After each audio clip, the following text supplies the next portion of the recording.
you seeing a difference now compared to what it was like in the beginning of this pandemic in the spring? Instead of being a very short, sharp rise in patients, what we've seen is a long, slow increase, a burn into the most recent sudden rise in activity, which means that our hospitals were already full of patients before we then had a very impressive surge just before Christmas and heading up to where we are now. So that meant we were already in a much more difficult position.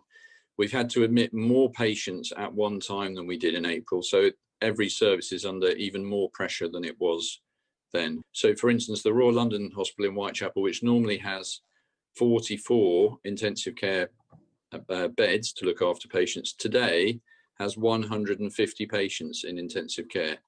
So you can see that the scale of increase in activity is truly extraordinary. And what knock-on effect is it having with staff? They're having to work in an environment that they don't normally work in.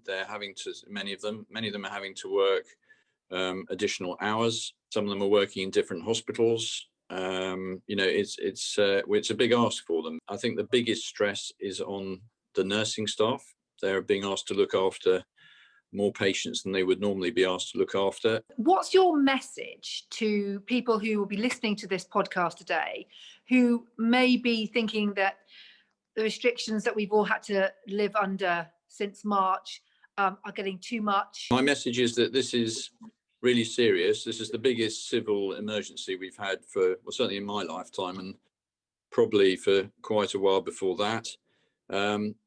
We all need to do our best to try and bring it to an end as quickly as possible.